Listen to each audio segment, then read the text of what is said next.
আমাদের সায়ানের মতো বাচ্চা যার যার বাড়িতে আছে, আমি বুঝতে পারছি সেই বাড়ির মায়েদের কি অবস্থা। কেন বললাম এই কথাটা, তো চলো একদম সকাল থেকে শুরু করি। তো হাই, আমি রাহি, তোমরা সবাই কেমন আছো? আর আমি বেশ ভালো আছি আমার দুষ্টু মিষ্টি সায়ানকে নিয়ে। তো ঘড়ির কাঁটাতে এখন 9টা পেরিয়ে গেছে, আমি চলে আসলাম কিচেনে ব্রেকফাস্টটা রেডি করতে। আজ উঠতে একটু লেট হয়ে গেছে, ঘড়ির কাঁটাতে তখন 8:30 বাজে, তখন আমার চোখ খুলেছে। কয়েকদিন ধরে আমার একদম না রাতে ঠিকঠাক ঘুম হচ্ছে না। রাতে বিছানায় শুয়ে পড়ছি ঠিকঠাক টাইমে, কিন্তু ঘুম আস্তে আস্তে অনেক রাত হয়ে যাচ্ছে। আবার এদিকে সকালে একদমই ঘুম ভাঙতে চাইছে না। জানি না এমনটা কেন হচ্ছে, যতই ভাবি যে সকালে একটু তাড়াতাড়ি উঠবো, কিন্তু একদমই হচ্ছে না কদিন ধরে। আর আমার সাথে সাথে সায়ানও লেট করে উঠছে। জানো তো, আগে সায়ান না অনেক সকালে উঠতো, এই যেমন ধরো 6টা থেকে 7টার মধ্যেও উঠে যেত।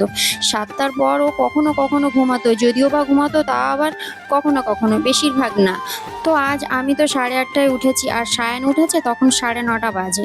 কিন্তু সায়ানের পাপা কিন্তু ঠিক টাইম মেনটেন করছে, ও কিন্তু ঠিক টাইমে উঠে জিমে চলে যাচ্ছে। তো যাকগে ছাড়ো, সবকিছু আবার ঠিকঠাক টাইম মতো মেনটেন করে নিতে পারবো আশা করছি। আস্তে আস্তে সবকিছু ঠিকঠাক হয়ে যাবে।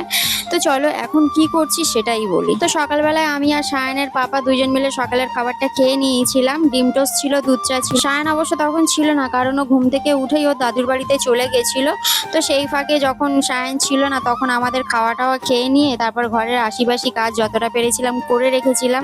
তারপরে আবার সায়ানের দাদা এসে আবার দিয়ে গেছিল। দেওয়ার পর তারপর আবার সায়ানের পাপাও ডিউটিতে বেরিয়ে যাওয়ার পর তারপরে আবার সায়ানকে মুখ টুক ধুইয়ে দিয়ে ওকে খাইয়ে দাইয়ে দিয়ে তারপর এখন এসছি আমি আমার রান্নাঘরে রান্না করতে। এই রান্নাটাই নিয়েই আমি মহা মুশকিলে পড়ে যাই। আমি এই রান্নাঘরে এসে বুঝতে পারি না যে আমি কি রান্না করব। প্রত্যেক দিনই আমার এই একই টেনশন, যেটা যে আমি কালকে কি রান্না করব। আজকে তো আমার হয়ে গেল, কিন্তু কালকে কি করবে এটা নিয়ে আমার একদমই আর মাথা কাজ করে না।